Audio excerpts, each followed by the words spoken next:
Hello दोस्तों, आज ये सभी फिर क्वेश्चन शुरू करते हैं।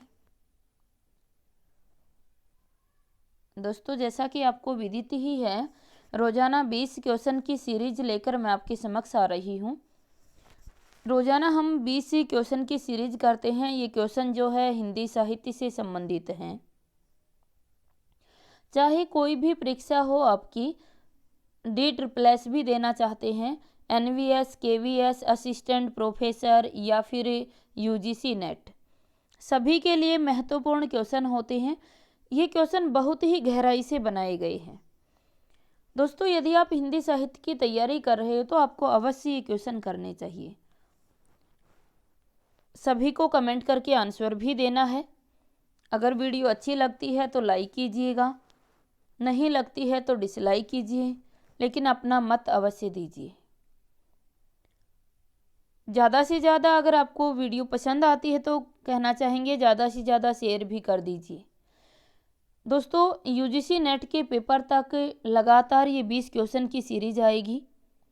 यदि आपने चैनल को सब्सक्राइब नहीं किया है तो चैनल को भी सब्सक्राइब कर लीजिएगा, ताकि रोज़ाना 20 क्वेश्चन की ये सीरीज आपको मिल सके और अपनी तैयारी को और भी अधिक गहरा कर सको।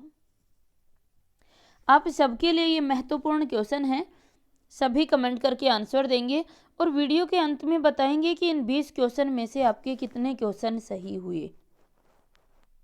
दोस्तों, यदि 20 क्वेश्चन में से हमारे 18 क्वेश्चन सही होते हैं, हमारे 19 क्वेश्चन सही होते हैं या फिर हमारे 20 क्वेश्चन सही होते हैं तो हमारी तैयारी अच्छी है। लेकिन अगर इससे कम सही हो रहे हैं तो इसका मतलब है हमें और भी गहराई से पढ़ने की आवश्यकता है। आइए दोस्तों, हम क्वेश्चन करते हैं। 20 तक के क्वेश्चन कल कर चुके थे। अभी जो क्वेश्चन चल रहे हैं वो भारतेंदु युग के क्वेश्चन चल रहे हैं। आइए देखते हैं। भारतेंदु युग में 21वां क्वेश्चन है, ईसाई मिशनरियों की स्वार्थ भावना ने धार्मिक क्रांति उत्पन्न की जिसका उद्देश्य था। विकल्प है मिशनरियों की निंदा, हिंदुओं को अपना धर्म परिवर्तन करने से रोकना, हिंदू धर्म का प्रचार करना, या A और B दोनों सही है। दोस्तों, जल्दी से कमेंट करके आंसर दीजिए। क्वेश्चन नंबर 21 का आंसर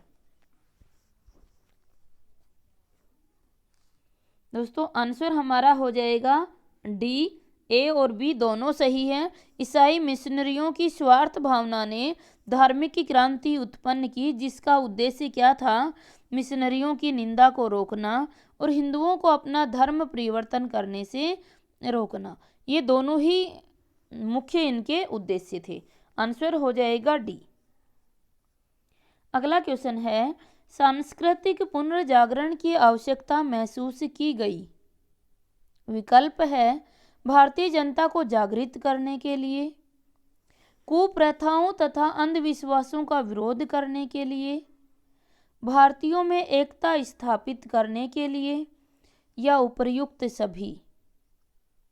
कमेंट कर आंसर दें। दोस्तों, आंसर आप सभी को देना चाहिए। सभी लोग आंसर देंगे।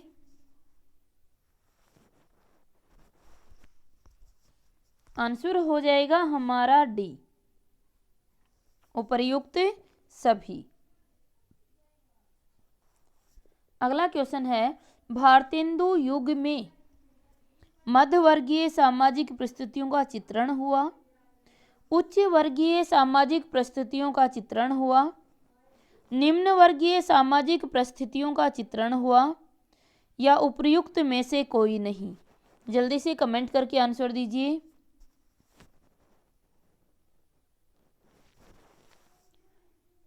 दोस्तों, आंसर हो जाएगा हमारा A, मध्यवर्गीय सामाजिक परिस्थितियों का चित्रण हुआ है। भारतेंदु युग में मध्यवर्गीय सामाजिक परिस्थितियों का चित्रण हुआ है। अगला क्वेश्चन देखिएगा। अगला क्वेश्चन है, भारतेंदु हरिश्चंद्र के काल में हिंदी गद्य में विकल्प है नाटक लिखे गए, निबंध लिखे गए, आलोचना लिखी गई, या ये सभी लिखे गए। जल्दी से कमेंट करके आंसर दीजिए। दोस्तों आंसर हो जाएगा डी, ये सभी लिखे गए। भारतेंदु युग में नाटक भी लिखे गए, निबंध भी लिखे गए और आलोचनाएं भी लिखी गई। आंसर आ जाएगा डी, ये सभी। अगला क्वेश्चन है, भारतेंदु युगीन काव्य प्रवृत्तियों में कौन सी एक सही नहीं है? विकल्प है राष्ट्र प्रेम की भावना, सामाजिक दुर्दशा का वर्णन, हास्य व्यंग्य समस्या पूर्ति, विरह वर्णन। जल्दी से कमेंट करके आंसर बताइए।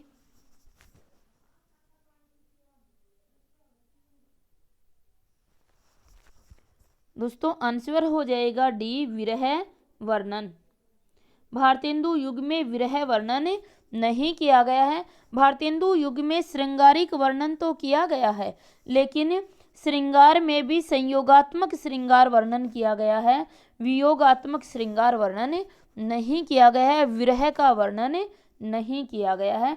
बाकी राष्ट्र प्रेम की भावना भी है, सामाजिक दुर्दशा का वर्णन भी है, हास्य और व्यंग्य एवं समस्या पूर्ति नाटकों की रचना भी की गई है। क्या नहीं है? विरह वर्णन नहीं है। अगला क्वेश्चन देखें। अगला क्वेश्चन है, हिंदी कविता के आधुनिक युग का प्रवर्तक किसे माना जाता है? विकल्प है बालकृष्ण भट्ट, जयशंकर प्रसाद, महादेवी वर्मा या भारतेंदु हरिश्चंद्र। जल्दी से कमेंट करके आंसर दीजिए। आंसर आ जाएगा डी, भारतेंदु हरिश्चंद्र। भारतेंदु हरिश्चंद्र को हिंदी कविता के आधुनिक युग का प्रवर्तक माना जाता है। अगला क्वेश्चन है, भारतेंदु हरिश्चंद्र ने काव्य धारा को किस ओर मोड़ा?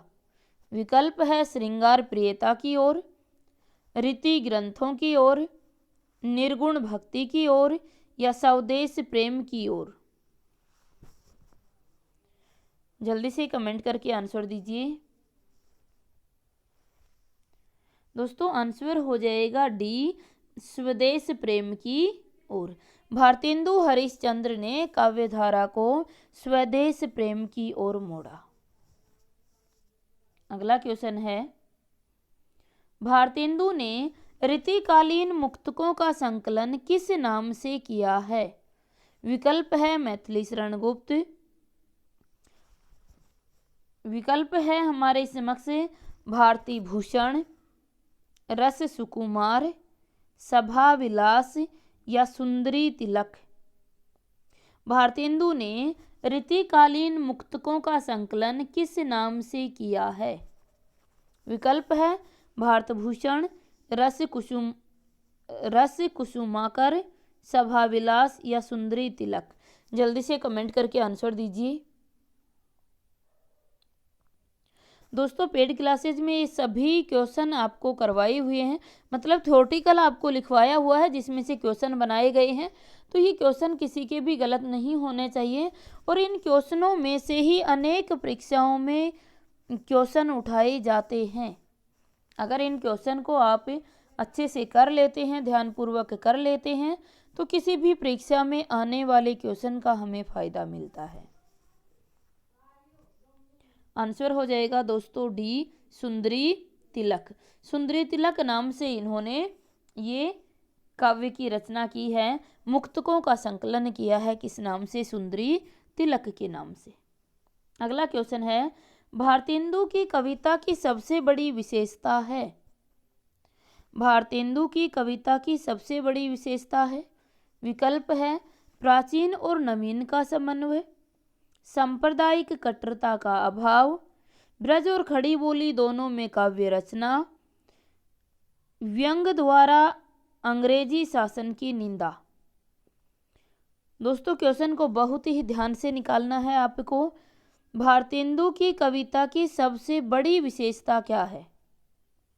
जल्दी से कमेंट करके आंसर दीजिए, आपकी कमेंट का इंतजार है। आंसर बताइए सभी लोग। दोस्तों आंसर हो जाएगा ए, प्राचीन और नवीन के नवीन का समन्वय। भारतेंदु युग की सबसे बड़ी विशेषता थी कि यहाँ प्राचीन और नवीन में समन्वय स्थापित किया गया था। प्राचीन विचारधारा और नवीन विचारधारा में समन्वय स्थापित किया गया, प्राचीन भाषा को नवीन भाषा से जोड़ा गया। तो ये जो समन्वय की प्रवृत्ति थी ये सबसे बड़ी विशेषता मानी जाती है। आंसर हो जाएगा ए। अगला क्वेश्चन देखो, कौन सी एक रचना भारतेंदु की नहीं है? दोस्तों दो विकल्प आपके समक्ष दिए गए हैं, कौन सी रचना भारतेंदु की नहीं है। दो विकल्प और आगे हैं लेकिन इन्हीं दो पर हम चर्चा करते हैं।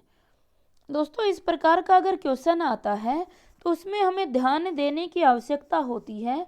हो सकता है हमें सभी रचनाएं ना पता हो विकल्प की कि ये भारतेंदु की हैं या नहीं है, लेकिन इसमें जो नहीं है वो एक ऐसी रचना होती है जिसमें डेफिनेट ये पता होता है ये किसी दूसरे की रचना है, तो इसका मतलब ये भारतेंदु की नहीं है। जब आप विकल्प को देख रहे हो तो पहला विकल्प है कश्मीर कुसुम, दूसरा है इतिहास तिमिर नाशक। दोस्तों इतिहास तिमिर नाशक को सुनते ही मस्तिष्क में आया होगा ये भारतेंदु की नहीं है। ये किसकी रचना है आपकी? इतिहास तिमिर नाशक किसकी है? शिव प्रसाद सितारे हिंद की रचना है। एक कोड बनाया था, एक ट्रिक से हमने शिव प्रसाद सितारे हिंद की सभी रचनाएं याद की थी कि जो शिव के पुजारी होते हैं ये आलसियों का कोड़ा होते हैं, इसलिए इनमें विद्या का अंकुर नहीं होता है। ये वामा मनोरंजन करते हैं, इसलिए इन्हें वर्णमाला भी नहीं आती है। ये सपने में ही सब कुछ सीख लेते हैं ना, राजा भोज का सपना है, सपने में सब कुछ सीख लेते हैं। कौन क्या क्या सीखते हैं? भूगोल तिमिर नाशक और इतिहास तिमिर नाशक, ये सपने में ही सीख लेते हैं। तो यहाँ क्या दिया गया? इतिहास तिमिर नाशक किसकी रचना है? शिव प्रसाद सितारे हिंद की रचना है। आगे कोड बनाया था कि ये भूगोल और इतिहास दोनों सपने में ही दोनों सीख लेना चाहते हैं, जिससे मानव धर्म सार और उपनिषद सार का नाश कर देते हैं और भाषा योग वैशिष्ट नहीं बन पाते हैं। तो ये सभी रचनाएं किसकी थी? योग वैशिष्ट नहीं बन पाते हैं, सभी रचनाएं किसकी थी? शिव प्रसाद सितारे हिंद की थी। तो दोस्तों ये शिव प्रसाद सितारे हिंद की रचना है, भारतेंदु की नहीं है। कश्मीर कुसुम जो है ये भारतेंदु का निबंधात्मक काव्य है, तो ये इनकी ही रचना है। आंसर हो जाएगा बी। अगला क्वेश्चन है दोस्तों,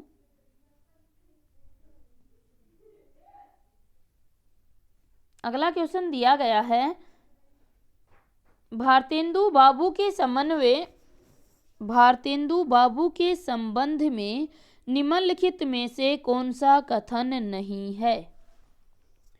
कौन सा कथन सही नहीं है भारतेंदु के बारे में, वो कथन आपको चुनकर लिखना था। दोस्तों विकल्प हमारे समक्ष दिए गए हैं। वह रसिक कवि थे, दूसरा है वह कविता के लिए किसी वाद से बंधे नहीं थे, तीसरा था उन्होंने भक्ति प्रकृति चित्रण हास्य विनोद पर भी कविताएं लिखी, और चौथा है वह राम भक्त कवि थे। दोस्तों कौन सा कथन सही नहीं है उसका चुनाव कर आंसर देना है, जल्दी से आंसर दीजिए।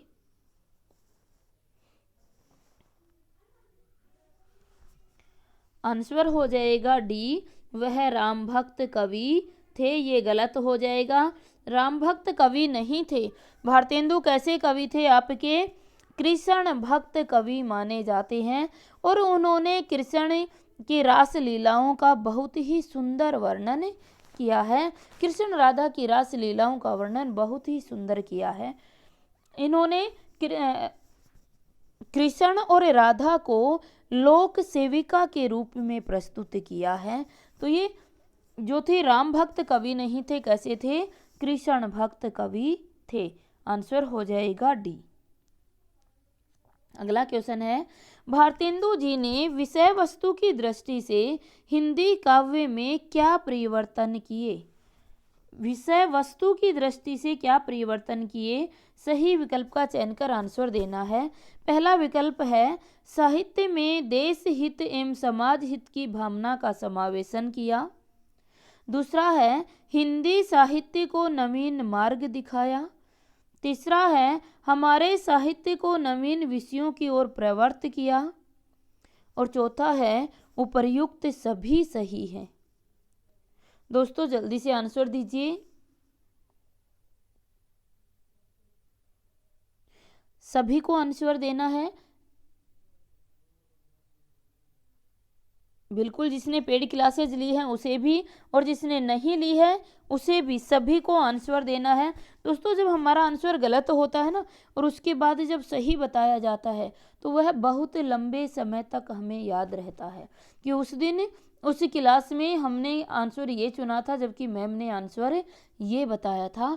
तो गलत हुआ क्यों? सही हुआ क्वेश्चन शायद कम याद रहता होगा, लेकिन गलत हुआ क्वेश्चन हमें बहुत लंबे समय तक याद रहता है। तो सभी अपना मत अवश्य दें। अगर जानकारी है तो हमारा आंसर बिल्कुल सही रहेगा, अगर गलत भी हुआ तो उसका आंसर हमें सही आंसर लंबे समय तक याद रह पाएगा। तो आंसर दोस्तों हमारा क्या हो जाएगा? डी हो जाएगा। सभी परिवर्तन इन्होंने किए।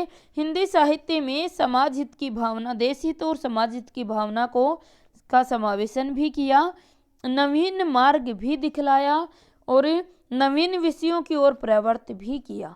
आंसर हो जाएगा डी। अगला क्वेश्चन है दोस्तों, निम्नलिखित में से कौन सा एक भारतेंदु मंडल का लेखक नहीं है? विकल्प है, प्रताप नारायण मिश्र, बद्री नारायण चौधरी प्रेमघन, ठाकुर जगमोहन सिंह और श्रीधर पाठक। जल्दी से कमेंट करके आंसर दीजिए।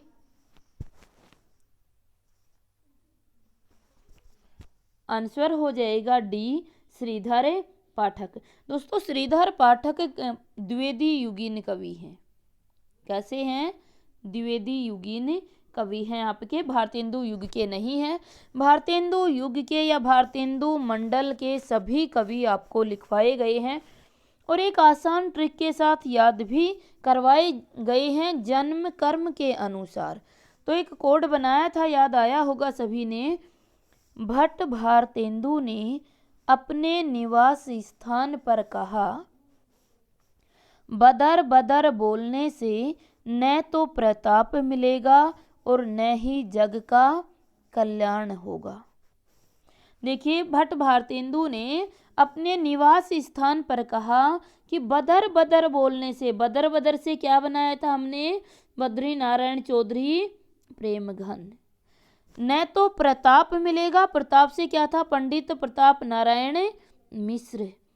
और न ही जग का कल्याण होगा, तो जग से क्या बनाया था? ठाकुर जग मोहन सिंह। तीनों उपस्थित हैं। कौन नहीं है? श्रीधर पाठक नहीं है। पाठक का याद आया होगा, किसका है? भारतेंदु युग का कवि है। वहां भी एक कोड बनाया गया था कि शंकर श्रीधर महावीर ने, शंकर श्रीधर महावीर।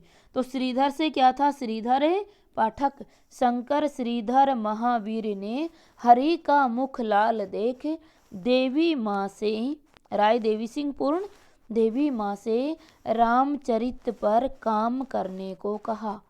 रामचरित उपाध्याय, कामता प्रसाद गुरु तथा स्नेह पूर्वक चक्रधर की शरण में जाकर राम नरेश का मुकुट ठीक करने को कहा। तो ये सारे किसके थे? द्विवेदी युग के कवि थे। द्विवेदी मंडल के नहीं, द्विवेदी युग के कवि थे। और जो पहली ट्रिक करवाई गई वो भारतेंदु मंडल के कवि थे। अगला क्वेश्चन है, भारतेंदु मंडल के लेखकों की सर्व प्रमुख विशेषता रही है। विकल्प है, इनके कृतित्व में राष्ट्रीय भावना प्रमुख हुई है, ये सभी पत्रकार थे और किसी न किसी पत्र का स्वयं संपादन करते थे, इन लेखकों में अधिकांश नाटककार थे, इन्होंने हिंदी साहित्य की अभिवृद्धि में प्राणपण योगदान दिया। भारतेंदु मंडल के लेखकों की सर्वप्रमुख विशेषता कौन सी रही है? दोस्तों जल्दी से कमेंट करके आंसर दीजिए, आपके आंसर का इंतजार है, फिर हम आंसर बताते हैं। दोस्तों देखिए, इतनी मेहनत कर रही हूँ आपके लिए ही, और आप अगर आंसर नहीं देंगे तो शायद ये लंबे समय तक सहयोग नहीं बना रहेगा। आंसर सभी को देना चाहिए। यदि आप सच में हिंदी भाषा से प्रेम करते हो तो तुम आंसर दिए बिना रुक ही नहीं सकते हो, और केवल आप परीक्षा पास करने के लिए पढ़ते हो तो शायद आप आंसर न दें। यह आपके ऊपर निर्भर करता है दोस्तों कि आप अपने विषय से प्रेम करते हैं या इसे मजबूरीवश पढ़ रहे हैं। जल्दी से कमेंट करके आंसर दीजिए। जिस दिन प्रेम करना सीख जाएंगे उस दिन ये सब्जेक्ट भी हमसे प्रेम करने लगेगा। और जब प्रेम के अंदर कभी सौदा नहीं होता है, लेकिन हाँ, प्रेम के अंदर एक दूसरे के हित की बहुत सोची जाती है। जब हम किसी से प्रेम करते हैं तो सामने वाला भी निस्वार्थ हमसे प्रेम करता है, और फिर एक दूसरे के लिए त्याग की भावना बनती है। जब हम हिंदी के लिए त्याग करेंगे तो हिंदी साहित्य हमारे लिए भी त्याग करेगा और अपनी सारी कठिनता को छोड़कर हमारा बन जाएगा। दोस्तों आप पर निर्भर करता है कि आप देख लीजिएगा प्रेम करना चाहते हैं या केवल मजबूरीवश आंसर देना चाहते हैं। आंसर हो जाएगा हमारा बी। ये सभी पत्रकार थे और किसी न किसी पत्र का स्वयं संपादन करते थे। भारतेंदु मंडल की सर्वप्रमुख विशेषता यही रही है। नहीं तो देखो, कृतित्व में राष्ट्रीय भावना मुखर हुई तो ये आगे का जो द्विवेदी युग है उसमें भी राष्ट्रीय कवि आपको देखने को मिलेंगे। छायावाद है, उसमें भी राष्ट्रीयता की भावना मुखरित हुई है, तो ये सर्वप्रमुख विशेषता नहीं है। नेक्स्ट कहा, इन लेखकों में अधिकांश नाटककार थे। तो ये बात तो सही है कि नाटककार थे, लेकिन आगे भी तो नाटककार थे अधिकांश। ऐसा नहीं है कि आगे के युगों में नाटक ही नहीं लिखे गए थे, तो ये भी सर्वप्रमुख विशेषता नहीं रही। साहित्य की अभिवृद्धि में इन्होंने योगदान दिया, तो आगे के कवियों ने भी योगदान दिया है, ये भी सर्वप्रमुख विशेषता नहीं रही। सर्वप्रमुख क्या थी? ये सभी पत्रकार थे और किसी न किसी पत्र का स्वयं इन्होंने संपादन भी किया था। आंसर हो जाएगा बी। अगला क्वेश्चन है, भारतेंदु हरिश्चंद्र के समय में हिंदी गद्य की बड़ी उन्नति हुई। इसमें इनके दो सहयोगियों की प्रमुख भूमिका थी, जिनमें एक का नाम था प्रताप नारायण मिश्र और दूसरे का नाम क्या था? विकल्प है देवकी नंदन खत्री, श्याम सुंदर दास, श्री विद्यानिवास दास और बाल कृष्ण भट्ट। दोस्तों जल्दी से कमेंट करके आंसर दीजिए। आंसर हो जाएगा डी, बाल कृष्ण भट्ट। अगला क्वेश्चन है, भारतेंदु मंडल के किस लेखक को उस युग का अत्यंत सजग, सतर्क, गहरी सूझबूझ वाला तथा भारतेंदु का सफल उत्तराधिकारी माना जाता है?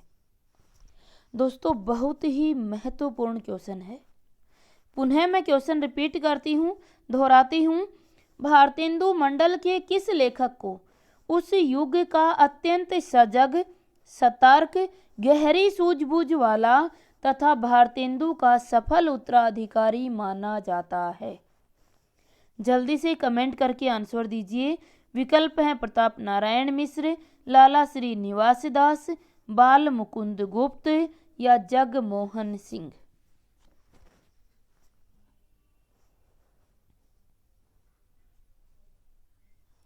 आंसर हो जाएगा सी, बाल मुकुंद गुप्त। बाल मुकुंद गुप्त को इस मंडल का सबसे सजग, सतर्क और गहरी सूझबूझ वाला कवि माना जाता है।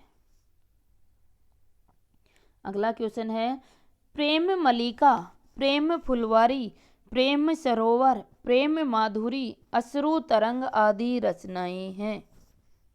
विकल्प हैं नंददास, परमानंद दास, भारतेंदु हरिश्चंद्र, सियाराम शरण गुप्त। जल्दी से कमेंट करके आंसर दीजिए। दोस्तों सभी जानते ही हो सभी का आंसर सही क्या आएगा, भारतेंदु हरिश्चंद्र की ट्रिक हमने सभी रचनाओं की आपसे बनवाई थी कि भारतेंदु के जो भक्त होते हैं वो सर्वोदय, प्रेम फुलवारी, प्रेम चंद्रिका सभी आपको प्रेम फुलवारी करवाई गई थी। सभी रचनाएं आपको ट्रिक से करवाई होगी। प्रेम मल्लिका, प्रेम फुलवारी, प्रेम सरोवर, प्रेम माधुरी, है ना, में प्रेम तरंग भरकर उत्तर भक्तमाल से होली खेलने के लिए चले जाते हैं। तो ये ट्रिक सभी को याद होगी। इससे सभी रचनाएं जो हैं वो याद आ जाएंगी। किसकी हैं, भारतेंदु हरिश्चंद्र की। अगला क्वेश्चन है, प्रताप नारायण मिश्र की रचना के प्रमुख क्षेत्र थे। विकल्प है कविता, निबंध, नाटक, ये सभी। जल्दी से कमेंट करके आंसर दीजिए। दोस्तों आंसर हो जाएगा डी, ये सभी। प्रताप नारायण मिश्र ने कविता भी लिखी है, निबंध भी लिखे हैं और नाटक भी लिखे हैं। आंसर आ जाएगा डी।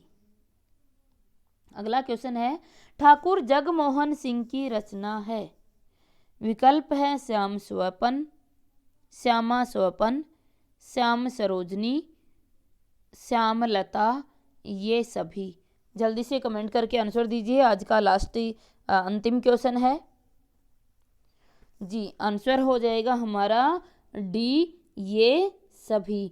देखिए ठाकुर जगमोहन की 4 रचनाएं मैंने आपको बहुत आसान कोड से करवाई थी कि ये ठाकुर होते हैं और ये ठाकुर के 3 ही ठिकाने होते हैं। इनकी 3 ही प्रेम संपत्तियां हुआ करती हैं। एक श्यामा, दूसरी सरोजनी, तीसरी श्यामलता और चौथी एक ली गई थी कौन सी, देवयानी। यानी ठाकुर जगमोहन की 4 प्रेम संपत्ति होती हैं। तो प्रेम संपत्ति लता भी इनकी है ना, श्यामा स्वपन भी इनकी है, श्यामलता भी इनकी है, श्याम सरोजनी भी है और देवयानी भी है। ये सभी ठाकुर जगमोहन की रचनाएं हैं। तो दोस्तों ये आज के हमारे 20 क्वेश्चन थे। कल फिर इसी समय पर 20 क्वेश्चन की सीरीज लेकर आपके समक्ष उपस्थित होती हूँ। दोस्तों कहना चाहेंगे यदि आपको ये क्वेश्चन कैसे लगे, क्या वास्तव में कुछ सीखने को मिला? अगर इससे हमें कुछ सीखने को मिलता है तो रोजाना हमें इस समय का इंतजार करना चाहिए और 20 क्वेश्चन लगाने चाहिए। मैं विश्वास दिलाती हूँ ये क्वेश्चन आपकी तैयारी में 4 चांद लगाएंगे। बहुत कुछ गहराई के क्वेश्चन होंगे। अगर सभी को अच्छा लगा है तो कमेंट करके अवश्य बताइएगा। मिलते हैं कल इसी समय के ऊपर। सही 7:30 बजे आपके समक्ष क्लास आ जाएगी और सभी अपना आंसर अवश्य दें। दोस्तों फिर कहना चाहेंगे अगर सब्सक्राइब नहीं किया है तो अवश्य कर लीजिएगा, क्योंकि हमारा मोटिवेशन आपसे ही है। धन्यवाद।